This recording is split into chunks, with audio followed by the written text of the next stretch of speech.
નગરપાલિકામાં નિવૃત્ત અધિકારીઓને ચીફ ઓફિસરની નોકરી આપવાની જાહેરાતને બદલે ગુજરાતના ઉચ્ચ શિક્ષિત બેરોજગાર યુવાનોને નોકરીમાં તક આપવા અને કાયમી ભરતી કરવા ગુજરાત પ્રદેશ કોંગ્રેસ સમિતિના મુખ્ય પ્રવક્તા ડોક્ટર મનીષ દોશીએ માંગ કરી હતી।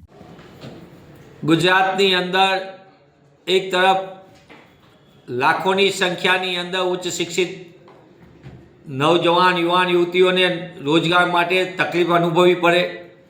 સરકારી નોકરીઓમાં પરીક્ષા પહેલાં તો યોજાય નહીં, જાહેરાત આવે તો પરીક્ષા ન લેવાય, પરીક્ષા લેવાય તો પેપર ફૂટે, મેરિટમાં ગોલમાલ થાય અને એના કારણે લાખો યુવાન યુવતી પોતાની મહેનત કર્યા હોવા છતાં રોજગારથી વંચિત રહે। અને બીજી બાજુ સરકાર લાંબા સમય સુધી વિવિધ વિભાગોમાં ખાલી જગ્યાઓની ભરતી ન કરે। એ શિક્ષણ વિભાગમાં શિક્ષકોની હોય જગ્યા ખાલી લાંબા સમયથી તેની ભરતી નહીં કરવાની, પોલીસ દળમાં નહીં કરવાની, તલાટી કમ મંત્રી હોય કે મહેસૂલ વિભાગની, અન્ય વિભાગની હોય કે ઉર્જા વિભાગની ભરતી નહીં કરવાની।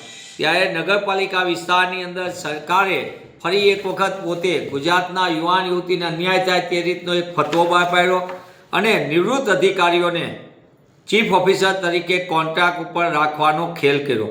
સરકારની આ નીતિને નિયતના કારણે ગુજરાતના ઉચ્ચ શિક્ષિત યુવાન યુવતીઓને તકથી વંચિત રહેવું પડશે અને સરકારની મનસા પણ સ્પષ્ટ સામે આવે છે કે સરકાર નવજવાનોને રોજગારની તક આપવાને બદલે નિવૃત્ત કર્મચારીઓની ભરતી કરીને પોતે ગુજરાતના યુવાનોને અન્યાય કરવાનું ફરી એક વખત સાબિત કરી રહી છે।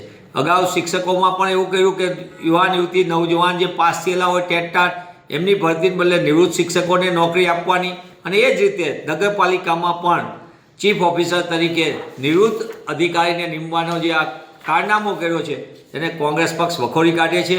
અને હું આપના માધ્યમથી માંગ કરું છું કે ગુજરાતના યુવાન યુવતીઓને જે ઉચ્ચ શૈક્ષણિક લાયકાત ધરાવે છે તે ખરેખર તેમને ચીફ ઓફિસરથી માંડીને વિવિધ વિભાગોમાં જે તક મળવી જોઈએ એ સરકારે તાત્કાલિક કરવી જોઈએ અને નિવૃત્ત કર્મચારીને બદલે ગુજરાતના ઉચ્ચ ગુણવત્તા ધરાવતા યુવાન યુવતીને તક આપવા પર કોંગ્રેસ પક્ષ માંગ કરે છે।